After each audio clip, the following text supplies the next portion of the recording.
නවෝදා simple living අපේ පුංචි පවුලට වෙනදා වගේම ඔයාලව ගොඩාක් ආදරෙන් පිළිගන්නවා. ඔන්න අද වීඩියෝ එක අරගෙන ඇවිල්ලා තියෙන්නේ පුංචි ව්‍යාපාර අදහසකුත් එක්ක. ඉතින් මේ මොකක්ද කියලා ඔයාලට වීඩියෝ එක මැදදී බලා ගන්න පුළුවන් වෙයි. අදත් ඉතින් වෙනදා වගේම කලබලකාරී දවසක්. අද දවසේ උදේ මම හිතුවා රොටි හදන්න ඕනේ කියලා ගෙදර අයට කන්න. ඉතින් අද ඉන්නේ මමයි හස්බන්ඩ්ුයි පුතයි විතරයි. දුව නැහැ. දුව ගියා අම්මලගේ ගෙදර. මොකද දැන් ඔන්න ඉතින් එයාලට ඉස්කෝලේ නිවාඩුනේ. ඉතින් නිවාඩු කාලේ හින්දා ඔන්න ඉතින් දුව ගියා අම්මලගේ ගෙදර දවස් 2-3ක් ඉන්න. ඉතින් අද ඉන්නේ පුතයි මමයි හස්බන්ඩ්ුයි විතරක් හින්දා මං හිතුවා අද උදේට රොටි හදන්න ඕනේ කියලා. මොකද මට උදේ කෑම ටික හදලා හස්බන්ඩ් එක්ක අපි දෙන්නට පොඩි ගමන් 2-3ක් යන්නත් තියෙනවා. ඒක හින්දා උදේ බත් උය ඉන්න වෙලාව නෑ ඇත්තටම. ඒ හින්දා රොටි ටිකක් හදාගන්න හිතුවා. ඉතින් ඒ වැඩේ තමයි ඔන්න මම පටන් ගත්තේ. ඉතින් රොටි ටික හදාගන්න කලින් ඔන්න හොඳට පොල් තෙල් ටිකක් අත් දෙකේ ගාගෙන වැඩේ පටන් ගත්තා. මොකද නැත්තම් ඉතින් පිටි ටික ඇලෙනවනේ අතේ. ඉතින් මම අද රොටි හදන්නේ කැරට් ලීක්ස්, එතකොට කරපිංචා, ලූණු ඒවත් එකතු කරලා තමයි රොටි ටික හදාගන්නේ. මොකද සාමාන්‍යයෙන් ඉතින් කරපිංචා එහෙම පොඩි කට්ටියට කැවෙනවා අඩුයිනේ. මොකද අපි ව්‍යංජන හදනකොට දාගත්තට ඉතින් ඒවා කන්නේ අයින් කරනවානේ. ඒ හින්දා ඉතින් කරපිංචත් ටිකක් හීනියට ලියාගෙන රොටි වලට එකතු කරගත්තා. එතකොට රොටි එකෙත් හොඳ සුවඳකුත් එනවා. අනිත් එක පොඩි කට්ටියටත් කරපිංචා එහෙම ඉතින් කැවෙනවා. ඒක හින්දා ඉතින් ඔන්න මම කැරට් ලීක්ස්, එතකොට කරපිංචා, ලූණු ඒවත් එකතු කරන් තමයි රොටි ටික හදාගන්නේ. ඉතින් ওই විදිහට මම රොටි මිශ්‍රණය හදාගත්තා. හදාගෙන දැන් රොටි ටික තවා ගන්න හදන්නේ. ඉතින් සාමාන්‍යයෙන් ඉතින් මම රොටිය හදනකොට එක්කෙනෙක්ට එක රොටිය ගානේ හදන්නේ. ටිකක් ලොකුවට රොටිය හදා ගන්නවා. මොකද එතකොට රොටි ගොඩක් පුච්ච ගන්න ඕනේ නැහැනේ. ඉතින් එක රොටියක් ලොකුවට හදාගත්තාම ඒක එක්කෙනෙක්ට ඇති. ඉතින් ඒ විදිහට තමයි හදාගන්නේ. ඉතින් පුතාට නම් ටිකක් පොඩි රොටියක් තමයි හදාගන්නේ. ඉතින් මටයි හස්බන්ඩ්ටයි ඉතින් ඔන්න ලොකු රොටි දෙකක් හදා ගන්නවා. ඉතින් ඔය විදිහට ඔන්න ඉතින් මම රොටිය දැන් මිශ්‍රණය හදාගෙන ඉවරයි. ඊට පස්සේ ඉතින් රොටිය පුච්චන්න ඕන කරන විදිහට රොටිය තවා ගන්න එක තමයි ඉතින් ඔන්න ඔය කරන්නේ. ඉතින් ඔයාලට මම අර වීඩියෝ එක පටන් ගන්නකොටම කිව්වනේ පොඩි ව්‍යාපාර අදහසකුත් අද වීඩියෝ එකෙන් ඔයාලට අරගෙන එනවා කියලා.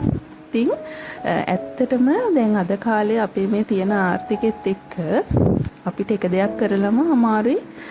අපේ මේ තියෙන වියදම් ටික ඔක්කොම හරියට බැලන්ස් කරගන්න. ඉතින් ඒ හින්දා අපිට ඉතින් පොඩි ගෙදර ඉඳන් කරන්න පුළුවන් පොඩි ව්‍යාපාර ටිකක් තියෙනවා නම් ඇත්තටම ඒක ඇත්තටම ගෙදර වියදමට, එතකොට පවුලේ දියුණුවට ඒකත් හොඳ රුකුලක් වෙනවා. ඉතින් ඒ හින්දා ඒ වගේ අදහසක් තමයි මම ඔයාලට අද අරගෙන එන්නේ. ඇත්තටම ඉතින් අපි නම් ව්‍යාපාරයකටත් වඩා ඒක ඇත්තටම විනෝදයට කරන දෙයක්. ඉතින් ඒක ව්‍යාපාරයකට හරව ගන්නත් පුළුවන්. ඒ ගැන මම ඔයාලට තව ටිකකින් කියන්නම්. ඉතින් ඔන්න ඔය විදිහට තමයි ඔන්න ඔය රොටි ටික හදාගත්තේ. ඉතින් ඒකට මම ඔන්න ලුණු මිරිස් එක්කත් හදාගත්තා. ඒකට නයි මිරිස් එහෙම දාගත්තා. එතකොට හොඳ රසයිනේ. අනිත් එක සැරයි. ඉතින් සැරට ඉතින් නයි මිරිස් එක්ක ලුණු මිරිසත් එක්ක රොටි එක කනකොට රසයි. ඉතින් ඔන්න පුතත් ඉතින් මාත් එක්ක රොටි එක කන්න ආවා. ඉතින් පුතා කාටුන් බල හිටියේ. මම ඉතින් පුතා ගාවට ගියා රොටි එකත් අරගෙන කන්න. ඉතින් එතකොට එයාත් ඉතින් ඔන්න මගේ රොටි එකෙම කකා ඉතින් ඔන්න කාටුන් එක බලනවා.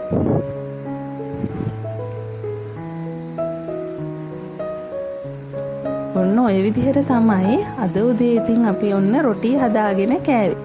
ඉතින් රොටි හදලා රොටි ටිකක් කාලා අපි දෙන්න ගියා ඉතින් උදේ තව පොඩි වැඩ ටිකක් කරගන්න තිබ්බා. ඒකට ගියා ටවුන් එකට. ටවුන් එකට ගිහිල්ලා ඒ වැඩ ටිකත් ඉවර කරගෙන ඊට පස්සේ තේ එකක් බොන්න ඕනේ කියලා හිතුණා. ඉතින් අපි දෙන්න ගියේ හෙළ බොචුන් එකට. හෙළ බොචුන් එකට ගිහිල්ලා ඉතින් හකුරු ආප්පත් අරගෙන තේ වෙනුවට අපි බිව්වේ බෙලිමල්.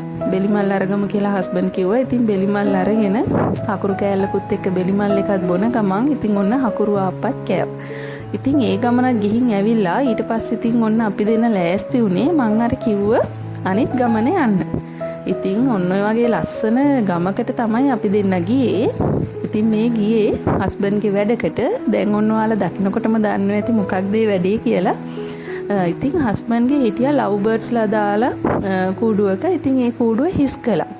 ඒ කියන්නේ අපි ඒ කුරුල්ලෝ ටික දුන්නා. ඉතින් ඒ හින්දා ඒ කූඩුව හිස්. ඉතින් ලොකු කූඩුවක් තියෙන්නේ. ඉතින් හස්බන්ඩ් කිව්වා ඒකට අපි කුකුලෝ ටිකක් දාමු කියලා. ඉතින් මේ කුකුලෝ ඇත්තටම මේ වර්ගය තමයි බෙල්ජියම් වොට්ලන් කියන වර්ගේ. ඉතින් මෙයාලා ටිකක් දුර්ලභයි හොයාගන්න. ඉතින් හස්බන්ඩ්ට ආරංචියක් ආවා මෙන්න මෙහෙම ඉන්නවා කෙනෙක් ළඟ. එයා ඒ ටික දෙනවා කියලා. ඉතින් ඊට පස්සේ අපි ආවේ ඒ කෙනා ගෙදර තමයි ආවේ. ඉතින් ඔයාලා ඔය දකින්නේ කුකුලෝ. ඉතින් එයාලා සාමාන්‍යයෙන් දකින්න ඉන්න ගම් කුකුලන්ට කිකිලියන්ට වඩා ප්‍රමාණයෙන් ගොඩක් පොඩි. අනික ලස්සනයි.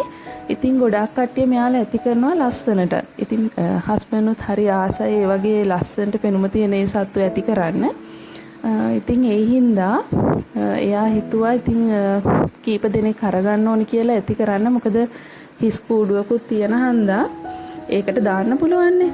ඉතින් ওই විදිහට ඔන්න ගොඩාක් වෙලා අරගෙන ඉතින් තොරලා අපි ඉතින් කුකුලෙකුයි තව කිකිලියෝ ජෝඩු කීපෙකුයි අරගත්තා. ඔය ඉන්නේ ඒ කට්ටිය. ඉතින් මෙයාලා ටිකක් හොයාගන්න අමාරුයි. හොයාගන්න ඇත්තටම හරි අඩුයි. ඒ හින්දා ඉතින් මෙයාලගේ වටිනාකම ටිකක් වැඩි.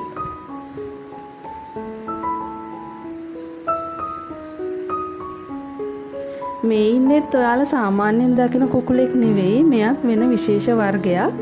ඉතින් එයාව නම් ඇත්තටම එයා වෙන කෙනෙක්ට දීලා තිබුණේ. ඉතින් ඒ හින්දා අපිට එයාව නම් ගන්න හම්බුන්නේ නැහැ. ඉතින් අපි අනික් අයගෙන් කට්ටිය තෝරගෙන ওই විදිහට අරගෙන ඔන්න ඉතින් පෙට්ටිය මම තියාගෙන කුකුලෝ ඉන්න පෙට්ටිය අල්ලගෙන ඉතින් බොහොම අමාරුවෙන් ඔන්න ඉතින් අපි දෙන්න ගෙදර ආවා.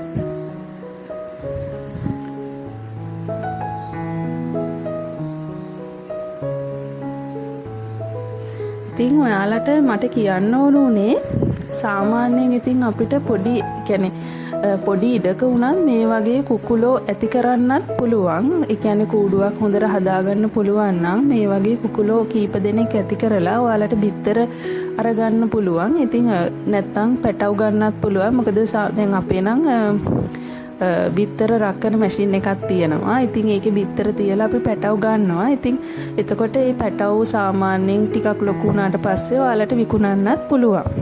එහෙම නැත්නම් බිත්තර විකුණන්නත් පුළුවන්. ඉතින් ඒක ඇත්තටම අමතර ආදායමක්. සාමාන්‍යයෙන් ගෙදර ඉන්න ගෘහණියෙක්ට හරිය ගෙදර ජොබ් එකක් කරන කෙනෙක්ට වුණත් පිරිමි කෙනෙක්ට වුණත් මේ වගේ දෙයක් කරන්න පුළුවන්. සාමාන්‍යයෙන් තමන්ගේ ප්‍රධාන ආදායම් මාර්ගයට අමතර ආදායමක් ගන්න මේ වගේ දෙයක් කරන්න පුළුවන්. මොකද මෙයාලා ඇති කරන්න ඉතින් ගොඩාක් අමාරු නැහැ.